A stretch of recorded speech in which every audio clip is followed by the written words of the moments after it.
রেনেট ছাড়া ব্লেন্ডারে process cheese বানানো শিখে গেলে আর কোনোদিন চিজ কিনে খেতে হবে না। চিজ বানানোর এই গোপন টেকনিকগুলো আপনাকে কেউ কখনো শিখাবে না। যারা মজরেলা চিজ বানাতে গিয়ে বারবার ব্যর্থ হয়েছেন তারা এই রেসিপি ভুলেও মিস করবেন না, কারণ এর থেকে সহজ রেসিপি আপনি কোথাও পাবেন না। আসসালামু আলাইকুম এভরিওয়ান, আমি প্রথমে একটি পানি দিয়ে দিলাম ফুল ক্রিম গরুর লিকুইড দুধ। এবার চুলার ফ্লেমটাকে অন করে দুধটাকে হালকা গরম করে নিব। দুধটা ঠিক কতটুকু গরম করতে হবে কিভাবে বুঝবেন? একটি আঙুল দুধের ভিতর ডিপ করে যদি 10 সেকেন্ডের মতো রাখতে পারেন তাহলে বুঝবেন এটার টেম্পারেচারটা একদম পারফেক্ট।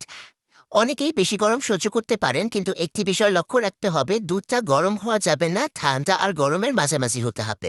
আর যদি আপনাদের হাতের কাছে থার্মোমিটার থাকে তাহলে তো আরও ভালো, 35 to 39 ডিগ্রি সেলসিয়াস পর্যন্ত দুধের টেম্পারেচারটাকে রাখতে হবে।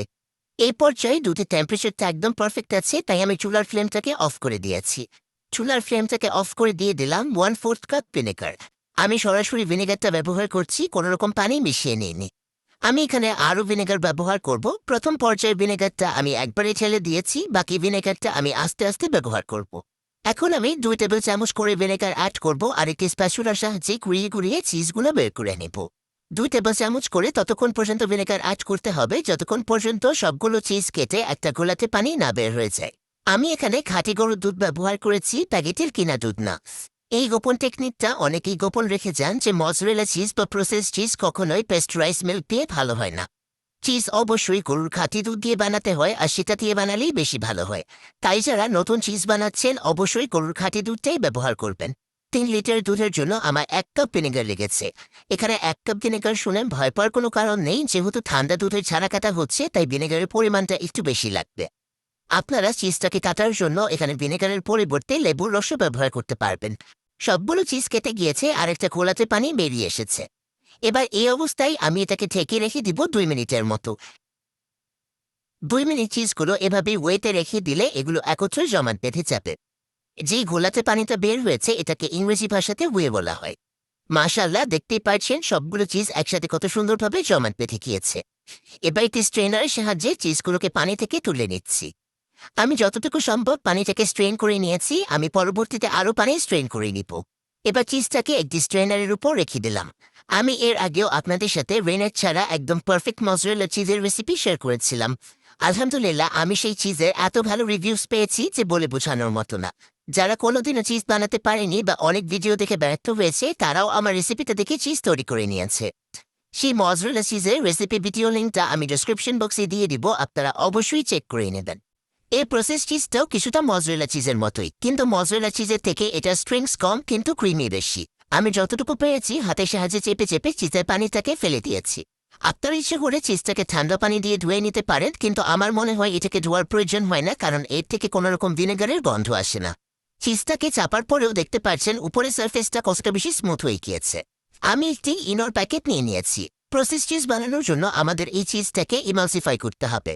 ইমালসিফায়ার হিসাবে আমি ইউজ করব 1 প্যাকেট ইনো বা ফ্রুট সল্ট। এবার দিয়ে দিচ্ছি 1 চা চামচ বেকিং সোডা।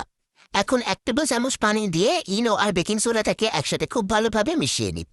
কমার্শিয়াল প্রসেসে ইমালসিফায়ার হিসাবে সাইট্রিক অ্যাসিড ব্যবহার করা হয়, কিন্তু যেহেতু সাইট্রিক অ্যাসিডটা আপনারা অনেকেই হাতের কাছে পাবেন না আর ইনোটা সহজেই পাওয়া যাবে, তাই আমি ইনো দিয়ে করে দেখাচ্ছি। এই মিশ্রণটাকে এভাবেই রেখে দিতে হবে সম্পূর্ণ ফেনা বা বুদবুদ ভাবটা চলে যাওয়া পর্যন্ত। এখন আমি এটাকে সাইডে রেখে দিচ্ছি। এবার একটি ব্লেন্ডার জারে দিয়ে দিচ্ছি আগে থেকে তৈরি করে রাখা চিজ, 50 গ্রাম সল্টেড বাটার আর ইনোর পানি। এবার সবকিছু একসাথে খুব ভালোভাবে ব্লেন্ড করে নিব।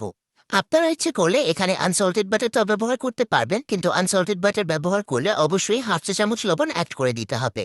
সবকিছু একসাথে ব্লেন্ড করে নেওয়ার পর দেখতেই পাচ্ছেন মিশ্রণটা কেমন ছাড়া ছাড়া হয়েছে। এখন মিশ্রণটাকে স্মুথ করার জন্য দিয়ে দিলাম 1/3 কাপ লিকুইড দুধ। লিকুইড দুধটা রুম তাপমাত্রায় আছে। চিজটা একদম খুব সুন্দরভাবে ব্লেন্ড হয়ে গিয়েছে। দেখতেই পাচ্ছেন অলরেডি কিন্তু চিজ স্ট্রিংস বা পুল দেখা যাচ্ছে। এই পর্যায়ে বাটারটা সম্পূর্ণ চিজের ভিতর অবজর্ভ হয়নি, কিন্তু ভয় পাওয়ার কোনো কারণ নেই, এটা পরবর্তীতে অবজর্ভ হয়ে যাবে। অলরেডি দেখেই বোঝা যাচ্ছে যে কত দারুণ একটা চিজ হয়েছে, তাই না? চিজ এখনো কমপ্লিট হয়নি, তারপরেও কত সুন্দর স্ট্রিংস বা পুল দেখা যাচ্ছে। এবার আমি ব্লেন্ড করা মিক্সচারটাকে একটি হিট প্রুফ বাটিতে নিয়ে নিলাম। আমি সিরামিকের বাটি ব্যবহার করছি, আপনার ইচ্ছে করে এখানে স্টিলের বাটিও ব্যবহার করতে পারবেন, কোনো অসুবিধা নেই। চুলায় একটি পাতিলে আমি পরিমাণ মতো পানি দিয়ে হালকা গরম করে নিয়েছি। পানির টেম্পারেচারটা আমি আপনাদেরকে কাছ থেকে দেখিয়ে দিচ্ছি। দেখতেই পাচ্ছেন পানিটা বয়লিং অবস্থায় নেই, হালকা সিমারিং পর্যায়ে আছে। পানির টেম্পারেচারটা ঠিক এমনই হতে হবে। এবার পাতিলের উপর বসিয়ে দিলাম চিজের বাটি। চিজের বাটিটা যেন পানির সাথে টাচ না করে এতটুকু পানি নিতে হবে। এবার নেড়ে চেড়ে চিজটাকে রান্না করতে থাকবো সম্পূর্ণ মেল্ট হয়ে যাওয়া পর্যন্ত। চিজটা যত মেল্ট হয়ে লিকুইডি হতে থাকবে তত বাটারটা চিজের ভিতর অবসর্ভ হয়ে যাবে। দেখতেই পাচ্ছেন একটা কনডেন্স মিল্ক বা চিজ সসের মতো কনসিস্টেন্সি চলে এসেছে। এখন এটাকে চুলা থেকে নামিয়ে নেব। চুলা থেকে নামিয়ে গরম গরম মিশ্রণটাকে সাথে সাথে একটি বাটিতে ট্রান্সফার করে দিতে হবে। বেশি দেরি করা যাবে না, তাহলে কিন্তু চিজটা জমে যাবে। আমি একটি স্কোয়ার শেপের বক্স বেকিং পেপার দিয়ে রেডি করে রেখেছিলাম। আপনারাও বক্স বা বাটি যেটাতে চিজটা সেট করবেন না কেন আগে থেকে রেডি করে রাখবেন। চিজটাকে উপর থেকে একটি ক্লিন র্যাপ পেপার দিয়ে কভার করে দিচ্ছি যেন উপরের পাশটা শক্ত না হয়ে যায়। ক্লিন র্যাপ পেপারটা অবশ্যই চিজের সাথে আটকিয়ে দিতে হবে। এবার বক্সের অ্যাপ্রোপ্রিয়েট ঢাকনা দিয়ে বক্সটাকে সিল করে নিলাম। চিজটা রুম টেম্পারেচারে চলে আসার পর আমি এটাকে নর্মাল ফ্রিজে রেখে দিব সেট হয়ে যাওয়া পর্যন্ত। 1 ঘন্টা সময় আমার চিজটা খুব সুন্দরভাবে সেট হয়ে গিয়েছে। এখন আমি আপনাদেরকে চিজটা দেখিয়ে দিচ্ছি। মাশাআল্লাহ, আলহামদুলিল্লাহ, দেখতেই পাচ্ছেন কত পারফেক্ট একটা চিজ তৈরি হয়েছে। চিজের মধ্যে যেমন ছোট ছোট ছিদ্র দেখা যায়, সেই ছিদ্রগুলোও দেখা যাচ্ছে। মানে কে বলবে এই চিজটা আমি মাত্র ঘরে তৈরি করে নিয়েছি, তাও কোনো রকম গ্রেনেড বা কেমিক্যাল ছাড়া। দেখে মনে হচ্ছে একদম দোকানের কিনা চিজ, তাই না? আমি এই এক ভিডিওতে চিজ বানানোর যত টিপস দিয়েছি আমার মনে হয় না এতগুলো টিপস কোনো ভিডিওতে আপনি পাবেন। এবার আমি আপনাদেরকে চিজটা কেটে দেখাচ্ছি। দেখতেই পাচ্ছেন কত সহজেই কত পারফেক্ট চিজ স্লাইস কাটা যাচ্ছে। এমন চিজ যদি বাসায় বানানো যায় তাহলে দুটিতে দিয়ে আপনাদের স্যান্ডউইচ তৈরি করে দেখাচ্ছি যেন আপনারা বুঝতে পারেন চিজগুলো কত সুন্দরভাবে মেল্ট হবে আর কত সুন্দর স্ট্রিংস দেখা যাবে। আমার টিপস অ্যান্ড ট্রিক্সগুলো হুবহু ফলো করলে আপনারা প্রথম চেষ্টাতেই একদম পারফেক্ট প্রসেস চিজ তৈরি করে নিতে পারবেন। মাশাআল্লাহ, দেখতেই পাচ্ছেন চিজগুলো কত সুন্দরভাবে মেল্ট হয়েছে আর দেখতে কতটা বেশি ক্রিমি লাগছে। আমি প্রথমেই বলেছিলাম এই প্রসেস চিজগুলো মজরেলা চিজের থেকে স্ট্রিংস কম হয় কিন্তু ক্রিমি বেশি হয়। এই প্রসেস চিজটা খেতে এতটাই বেশি মজা যে আপনি এটা এমনি এমনি খেয়ে নিতে পারবেন। তাছাড়া স্যান্ডউইচ, বার্গার, পিৎজা, পাস্তা যাই বলেন না কেন সব কিছুতে ব্যবহার করা যাবে। আমার আজকের easy and perfect process cheese রেসিপিটি আপনাদের কাছে কেমন লাগলো আমাকে অবশ্যই কমেন্ট করে জানাবে। ভিডিওটি ভালো লাগলে একটি লাইক